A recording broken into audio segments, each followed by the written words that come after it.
High friends, welcome to my channel. আশা করি সবাই ভালো আছেন, সুস্থ আছেন। তাহলে আমি চলে এলাম আজকে আমার একটা নতুন ভিডিও নিয়ে। অবশ্যই আমাদের টিনাকে নিয়ে, টিনার ভিডিও নিয়ে এবং ওকে নিয়েই আজকে আমার ভিউয়ার্সদের সঙ্গে কিছু আলোচনা করব। অ্যাকচুয়ালি আমার মনে হয় আহ, আমাদের মতো কিছু লোক আছে যারা ঠিক লোকের ভালোটা দেখতে পারে না, অ্যাকচুয়ালি ভালো দেখতে পারে না। কেউ যদি খুব প্রবলেমে থাকে, অসুবিধায় থাকে বা বিপদে থাকে, তাহলে তাদের দয়া করতে খুব ভালোবাসে, মানে তাদের কেয়ার করতে চায়, তাদের নিয়ে কথা বলতে চায়, তাদের দেখতে চায়, আমার মনে হয়। কিন্তু যদি কেউ ভালো থাকে, মানে তার যদি কোনো প্রবলেম না থাকে, অ্যাকচুয়ালি পিসফুলি থাকে, সে তার মতো থাকে, কাউকে কিছু তার প্রবলেমের কথা না জানায়, তাহলে মনে হয় কিছু ভিউয়ার্সদের ভালো লাগে না। মানে এর তো জীবনে কোনো প্রবলেমই নেই, এ তো ভালোই আছে, তাহলে আর একে দেখার কি আছে? বা উম, তার শান্তিটা, তার পিসটা অনেকের চোখে লাগে, মানে ভালো লাগে না। এ এত ভালো কি করে থাকতে পারে? তাদের মনে এই কিউরিওসিটিগুলো জাগে এবং তারা চেষ্টা করে তাকে নানাভাবে কলুষিত করার, নোংরা কথা বলার। এই জন্য বেছে নেয়, অন্তত ইউটিউবের ক্ষেত্রে আমরা দেখতে পাচ্ছি, সেই সব ব্লগারদের কথাই বলছি, আবার আমাদের কন্ট্রোভার্সি ক্রিয়েটারদের মধ্যেও একই জিনিস হয়, যে যাকে অপছন্দ করে বা যারা একজনকে অপছন্দ করে কোনো ক্রিয়েটারকে, তাহলে তার কমেন্টস বক্সটাই বেছে নেয় তার কাছে পৌঁছনোর জন্য তাদের বাজে কমেন্টসগুলোকে। তাহলে আমি ঠিক বললাম তো? হ্যাঁ, তাহলে আপনারা বলবেন এরম আবার হয় নাকি? হ্যাঁ, উদাহরণ দিয়ে আপনাদের বুঝিয়ে দেবো না? দেখুন, আমাদের দ্বীপ কত বিপদে রয়েছে, তার বউ বাড়ি থেকে চলে গেছে। হ্যাঁ, তাদের নানান রকম ব্লেম দিয়ে, প্লাস তার ছোট বাচ্চাটাকে অবধি তাদের কাছে রেখে গেছে। তাহলে তারা কতটা বেচারা হয়ে গেল?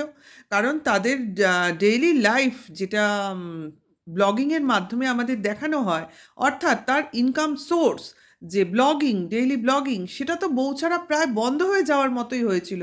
কারণ সে তখন ভাবছিল সে একা কী করে ব্লগিং করবে। তাই সে পুরোটাই অসহায় ছিল এবং গোটা ওয়াইটি আবার তাকে আম, খুব বাজে ভাবছিল। তখনও তাকে বাঁচাবার মতো কেউ ছিল না, মানে এতটাই সে অসহায়। দেখুন, সে কিন্তু তার অসহায়তার সুযোগ নিয়ে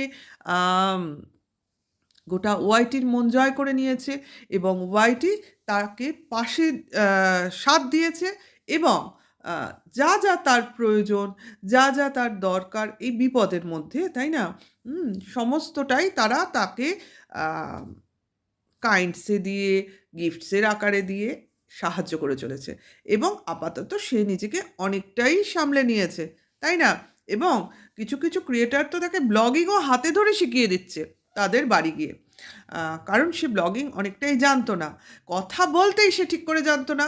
সে কথা বলার কায়দা, তারপরে কীরমভাবে ব্লগিংটা দেখাতে হবে, কোন জায়গাটা বেশি বেশি করে দেখাতে হবে, বিশেষ করে ছেলের অসহায়তাটা দেখালে লোক বেশি করে খাবে, লোক বেশি করে আরও দুঃখিত হবে, এইগুলো তাকে বোঝানো হয়েছে বা সে নিজে নিজে বুঝে গেছে, হতে পারে। কারণ অবস্থা, পরিস্থিতি, মানুষকে, ঘটনা মানুষকে শিখিয়ে দেয়। সেইভাবে সে শিখে গেছে। তার জন্যই তো যে বউ ছেড়ে চলে গেছে, সে গিয়ে কোথায় উঠেছে না, তার বাপের বাড়িতে উঠেছে। তার মানে সে সেফ প্লেসেই উঠেছে। এরম কোনো জায়গা আমাদের দেখানো হয়নি যেখানে কিনা উঠলে ও বিপদে পড়তে পারে, বা আরও এমনি তো তাকে নোংরাভাবে অনেকভাবে কলঙ্কিত করা হয়েছে। হুম আরও কলঙ্ক দিয়ে তাকে একদম পিষে ফেলা যায় সেরমটা সে দেখায়নি। যদিও অনেক গল্প চাউর হয়েছে, কিন্তু সেটা প্রমাণসহ কেউ সেভাবে দেখাতে পারেনি। যেই প্রমাণগুলো দেখানো হচ্ছে সব আষাঢ়ে গল্প বই, তো আর কিছু নয়। যাই হোক, সেটা কিছু দর্শক বা আহ, এখন আমাদের ক্রিয়েটারদের পক্ষে খানিকটা জানা সম্ভব হয়ে গেছে, যারা কিনা এইসব আষাঢ়ে গল্প তখনও বিশ্বাস করিনি, এখনও করিনি। যাই হোক, কাজেই সে যখন সে প্লেসে রয়েছে, তার বাবা, দাদা, বৌদি, আত্মীয় পরিজন নিয়ে আম, শান্তিতে রয়েছে, সুখে রয়েছে, অন্তত মানসিক অস্থিরতাটা নেই, অন্তত নিজেরটুকু নিজে সে করে নিতে পারছে, কারোর কাছে ভিক্ষে চাইতে হচ্ছে না, কারুকে বলতে হচ্ছে না আমাকে তোমরা এসে হেল্প করো। আমি, সে সবসময় বলছে আমি যেন নিজের পায়ে দাঁড়াতে পারি, আমি যেন নিজের পায়ে দাঁড়িয়ে নিজের সমস্ত প্রয়োজনটা মেটাতে পারি এবং সঙ্গে আমার সঙ্গে যারা আছে তাদেরকেও হেল্প করতে পারি। এতটা সে জোর দিয়ে বলতে পারছে, তাহলে দর্শকদের মনে তো মনে হচ্ছে, মানে যারা ওর অ্যান্টি, মনে হচ্ছে এ এত জোরটা পাচ্ছে কোথা থেকে? এই তো সেদিনকেও দেখেছিলাম এর সেরকম কোনো জোর ছিল না, তাহলে আজকে তার এই জোরটা চলে আসছে কি করে? সে বলছে যে এবার সে কিছু করে দেখাবে, তাহলে এত সাহস সে পাচ্ছে কোথা থেকে? তার তো কথা ছিল শ্বশুরবাড়িতে মাথা নুইয়ে থাকা। যদিও সে মাথা নোয়াবার পাত্রী নয়। আহ, শ্বশুর শাশুড়ি স্বামীর খিদমত করবে, ছেলে মানুষ করবে, ছেলেকে স্কুলে দেবে, আহ, তার ভবিষ্যৎ চিন্তা করবে। সে কিনা এইসব বাদ দিয়ে নিজের ভবিষ্যৎ চিন্তা করতে বসেছে। এও আবার হয় নাকি? যদিও আমরা কিন্তু এখন পুরনো দুনিয়া ফেলে অনেকটা এগিয়ে এসেছি, কারণ আমাদের এই যুগে, এখন বর্তমান যুগে মহিলারা কিন্তু অনেক কিছু করে, যে ছেলেদের তুলনায় বেশি করে ফেলছে, কম করে ফেলছে, এই তুলনাগুলো কিন্তু করা হচ্ছে না অনেক ক্ষেত্রেই। কারণ এখন কিন্তু অনেক ক্ষেত্রেই একটা ফ্যামিলি চালাতে স্বামী স্ত্রী দুজনেরই কন্ট্রিবিউশন লাগে। কখনোই মনে করা হয় না যে একটা ছেলেই সব করবে, একটা মেয়ে শুধু বসে বসে খাবে। এটা আজকালকার দিনে আর সম্ভব হচ্ছে না। তাহলে সেইখানে দাঁড়িয়ে এখনো লোক ভাবতে বসেছে মেয়েটা কেন মাথা তুলে দাঁড়ালো। উচিত ছিল সব কিছু সহ্য করে সংসারে পড়ে থাকা, মানে শ্বশুরবাড়ির সংসারে পড়ে থাকা। এবং কোনো সময় যদি যেরকমভাবে আমরা নিউজ পেপারে দেখি, অনেক অপমান অনেক অত্যাচার সহ্য করেও, হ্যাঁ, সেই কোনো মেয়ের, নির্যাতিতা মেয়ের মৃত্যু সংবাদ আমাদের চলে আসে, তখন হয়তো আমরা সেটা শুনে আহা উহা, বা এটা করা উচিত ছিল তার বাপের বাড়ির সদস্যদের দোষ দেওয়া, বা সেই যে মেয়েটির শেষ হয়ে গেছে সেই মেয়েটির বুদ্ধিহীনতার পরিচয় দেওয়া, এই সমস্ত কথা নিয়ে আমরা তখন হয়তো আলোচনা করতাম। কিন্তু তখন আমরা আলোচনা করতাম, ওকে এইটুকু বোঝেনি, তাহলে আগে থেকে কেন পালিয়ে গেল না? এটা আমরা কিন্তু অনেকেই বলে থাকি যে আরে মেয়েটা এইভাবে মরে গেল, শ্বশুরবাড়ির লোককে চিনতে পারলো না, তাহলে তো সে পালিয়ে যেতে পারতো যদি আগে বুঝতো। তাহলে তাহলে সে মারা যাবার পর আমরা এই আলোচনা করি। আর যদি কোনো মেয়ে পালিয়ে গিয়ে বাঁচে, তখন তাকে আমরা যত রাজ্যের কলঙ্কে আম ঢেকে দিই। তখন বলি সহ্য করা উচিত ছিল, মানিয়ে নেওয়া উচিত ছিল। এইসব কথা বলে আমরা নিজেদের কি বোঝাতে চাই বলুন তো? নেই, সেই বলে না, এটা অনেকটা সেই রকম উদাহরণের মতো যে কাউকে কেউ খুন করতে গেল, যাকে খুন করতে গেল সেই খুনিকে মেরে দিল, ব্যাস তার জেল হয়ে গেল। তার মানে সে আত্মরক্ষার খাতিরে নিজেকে বাঁচিয়েছে, সেইটা তাকে আবার প্রমাণ করে নিজেকে সেভ করতে হবে, সেরকম ব্যাপার। মানে নিজের আত্মরক্ষা করাটাও যে মহাপাপ, সেটা এখানে আবার প্রমাণিত হয়ে গেল। যাই হোক, দোষ কলঙ্ক অপরাধ যে মেয়েটা স্বীকার করে নিয়েছিল, সেই মেয়েটার সংসারে টেকা দায় হয়ে পড়েছিল তার স্বামীর কারণেই। আর আদার্স শ্বশুরবাড়ির লোকজন কি সেখানে ইনভলভ ছিল কি ছিল না, সেই মেয়েটিই বলতে পারে, কারণ আমরা সেখানে উপস্থিত ছিলাম না। কিন্তু স্বামীর ঘটনাটি আমাদের, স্বামী যে সেখানে তাকে অ্যাকসেপ্ট করে নেয়নি সেটা আমাদের কাছে পরিষ্কার। কারণ শ্বশুরবাড়িতে কোনো মেয়ের খুব শক্ত মজবুত জায়গাটা তার স্বামীই থাকে। কোনো সংসারে কোনো মেয়ে টিকে যায় তার স্বামীর কারণেই। হ্যাঁ, এমন হয় না যে যে মেয়েটা শ্বশুরবাড়িতে টিকে যাচ্ছে তার স্বামী তাকে অপছন্দ করে, কিন্তু শ্বশুর শাশুড়ি তাকে পছন্দ করে, সেক্ষেত্রেও সেই মেয়েটার টেকাটা কিন্তু দুরূহ হয়ে যায়। তাহলে স্বামী যেখানে প্রধান আম, অবলম্বন, সেই যদি বেঁকে বসে, সেখানে টিকে থাকাটা আমার মনে হয় অনেক অসুবিধার, অনেক প্রবলেমের। যাই হোক, আমি টিনার কথা বলতে এসেছি, তার প্রবলেমের কথায় চলে আসলাম। এইবার আসি আজকের ব্লগের কথায়। তার দিদামাছ শ্রাদ্ধের অনুষ্ঠান না, আজ সম্ভবত মৎস্যমুখীর অনুষ্ঠানটা দেখালো, তার জন্যই মাছ খাওয়ানো দেখালো।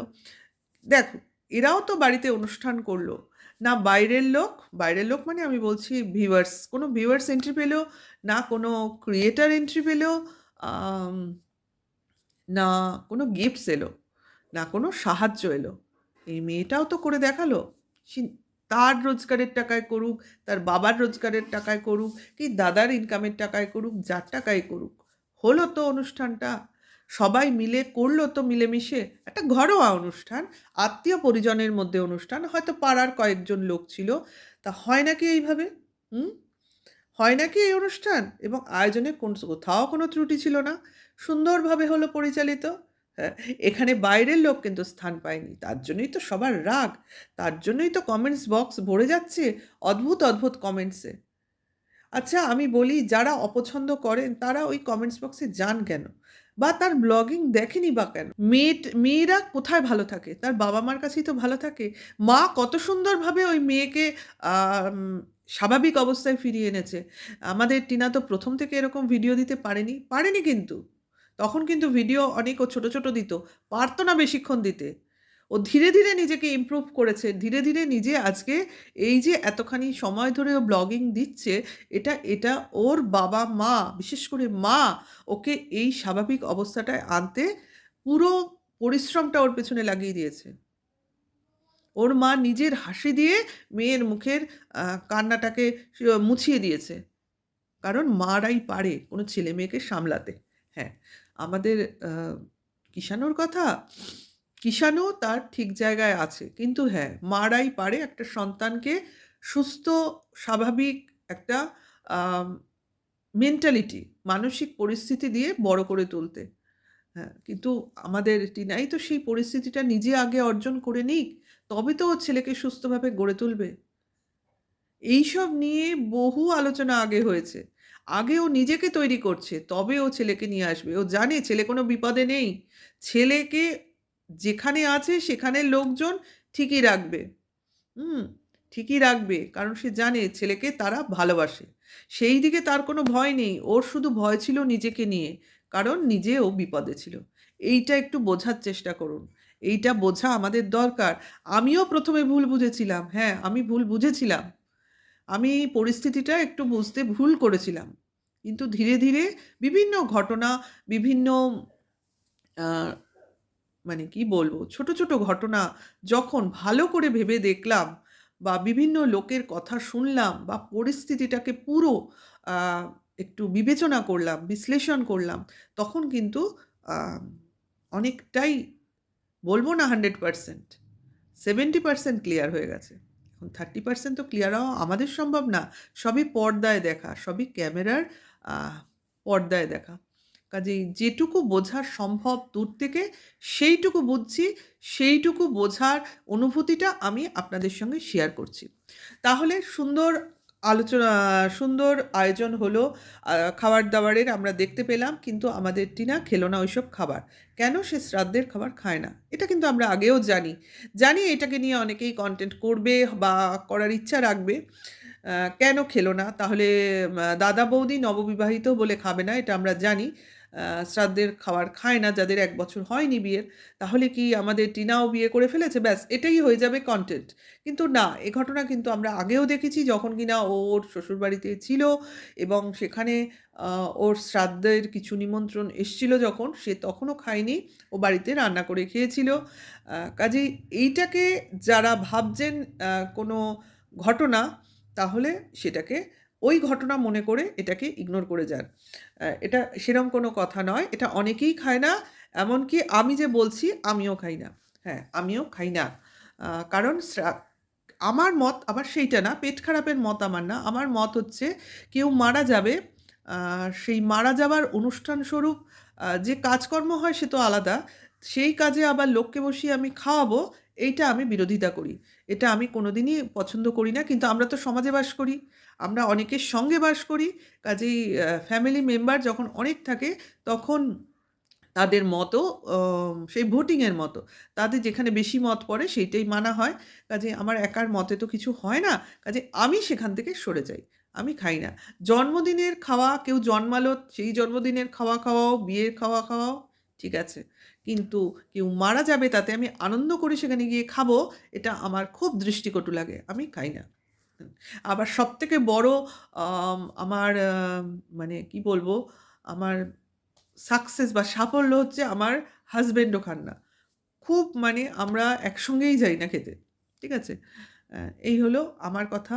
আর সেইজন্যই আমি টিনার কথাটা খানিকটা হলেও বিশ্বাস করেছি বা আগেও দেখেছি, অবিশ্বাসের কোনো প্রশ্নই নেই। আর পেট খারাপের প্রশ্নটা এটা আমি অনেকের শুনেছি, তা আজও শুনলাম, তাতে নতুন কিছু লাগলো না।